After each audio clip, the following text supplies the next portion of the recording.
Du mercredi 3 juin 2020 de la Confédération syndicale dynamique unitaire. Travailleuses, travailleurs, chers concitoyens, mesdames, messieurs.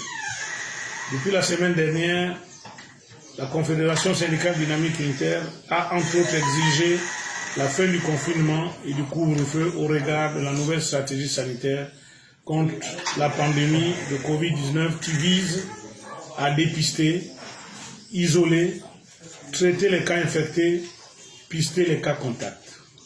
Cette stratégie s'emboîte avec le déconfinement, l'amélioration des soins médicaux et les facilités d'accès aux masques.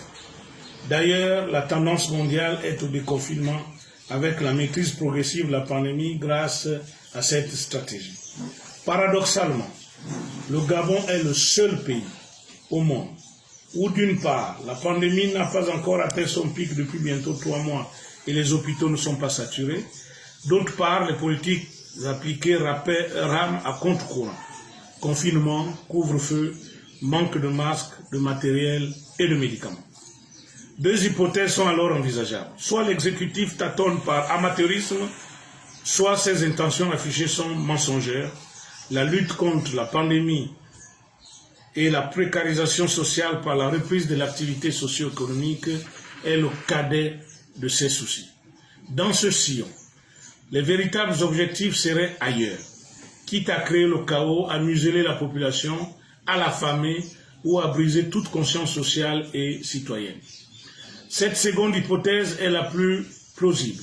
En effet, pourquoi l'exécutif ne suspend-il pas le confinement et le couvre-feu conformément à l'article 85 alinéa 3 de la Constitution, puisque des recours ont été introduits à la Cour constitutionnelle aux fins d'annulation de la loi sur la catastrophe sanitaire qui sert de prétexte pour restreindre les libertés publiques. Pourquoi le ministre de l'Intérieur, dans sa communication du 1er juin 2020, préfère-t-il renforcer le confinement alors que la nouvelle stratégie sanitaire suggère le contraire? Pourquoi le COPIL ne présente-t-il pas un traitement alternatif à l'hydroxychloroquine qui a été interdit par l'OMS? Par ailleurs, Dynamique unitaire constate à Libreville notamment que durant les heures du couvre-feu, un balai de véhicules banalisés, sans plaque d'immatriculation, avec des hommes cagoulés et équipés d'armes de guerre sillonnent les rues. Le Gabon est-il en guerre? Si oui, qui est son ennemi? Lutter contre la pandémie nécessite-t-il un tel dispositif militaire? Le plus aberrant est qu'il y a une recrudescence de l'insécurité aux heures du couvre-feu. La hausse de braquage, des dégradations de biens et surtout la hausse des assassinats. Dans un autre registre, comment comprendre les humiliations et les possibles raquettes perpétrées illégalement par les forces de sécurité et de défense sur les populations du simple fait d'enfreindre une règle du confinement ou du couvre-feu? Pourquoi les travailleurs résidant dans les provinces dépourvues de banques sont-ils maltraités dans les gouvernorats pour obtenir un laissez-passer et humiliés dans les postes de contrôle de police et de gendarmerie par des vérifications incongrues, quand ils doivent se rendre dans une autre province pour percevoir leur salaire? Et lorsque, pour des raisons indépendantes de leur volonté, ces travailleurs reviennent après 18 heures, la chanson servie à tous les postes de contrôle est la même. Votre laissez-passer, c'est pour circuler entre 6 heures et 18 heures. Peut-on rallier Libreville au départ de Franceville en moins de 12 heures? Pourquoi l'exécutif interdit-il la liberté de culte et de réunion alors que dans le même temps, les sénateurs et députés se réunissent à plus de 10? In fine, le confinement et le couvre-feu ne se justifient pas. C'est un dispositif militaire au service de ceux qui tapis dans les hautes sphères de décision, ont des desseins inavoués au regard de la vacance constatée au sommet de l'État. C'est pourquoi Dynamique unitaire exige à nouveau la levée immédiate du confinement et du couvre-feu. Travailleuses, travailleurs, chers concitoyens, mesdames, messieurs, les errements de gestion de la pandémie découlent des intrigues en rapport avec le vide institutionnel au sommet de l'État. Au fond, qui gère cette crise sanitaire? Qui dirige le Gabon? En matière de gestion des finances publiques, les établissements, administrations, comités ou commissions dotés d'une personnalité juridique et d'une autonomie de gestion financière s'appuient sur un décret pris par le président de la République qui est par ordre l'ordonnateur du budget de l'État. À cette échelle administrative, l'ordonnateur est le premier responsable de la structure, assisté d'une agence comptable de rattachement et d'un contrôle financier. À cet effet, où se trouve le décret qui crée le COPIL de l'épidémie à coronavirus et le met sous la tutelle du Premier ministre. Le comité technique du COPIL gère la partie logistique, technique, médicale et financière et est doté d'une autonomie financière, où se trouve le décret qui lui accorde cette autonomie, où se trouve le décret qui nomme le général Romain Choi à la tête de ce comité et Guy Patrick Obiang en qualité d'adjoint. Ces interrogations sont légitimes parce qu'il n'existe en réalité aucun décret.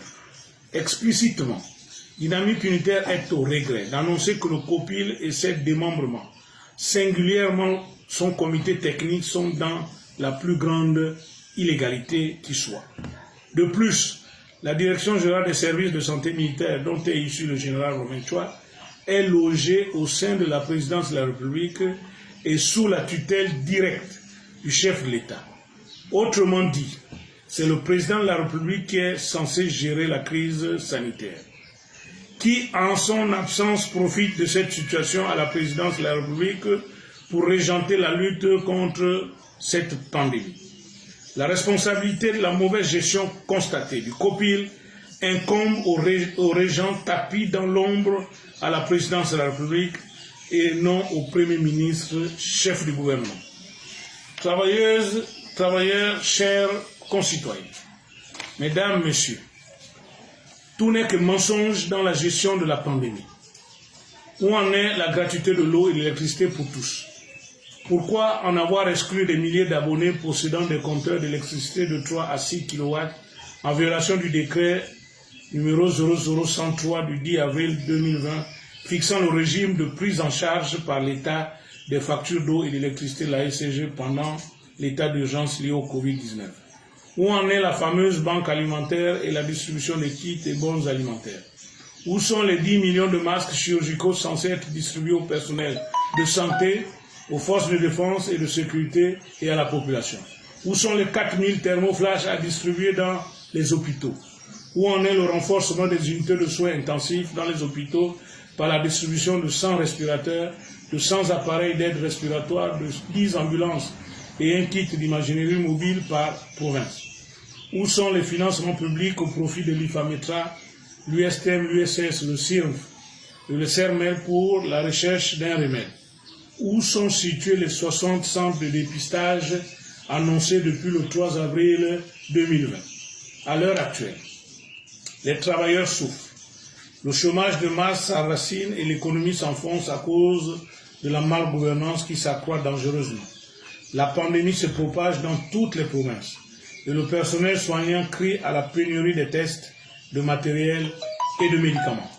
Dynamique Unitaire s'inquiète et refuse de rentrer dans le magma politicien qui vise à divertir la population et à amputer toute la responsabilité de la mauvaise gestion de la crise sanitaire au seul gouvernement. Que les travailleurs soient vigilants et se prennent en main. Dynamique Unitaire appelle au sursaut des travailleurs pour mettre fin à cette infamie et restaurer toutes les libertés publiques pour le renouveau du Gabon. Je vous remercie.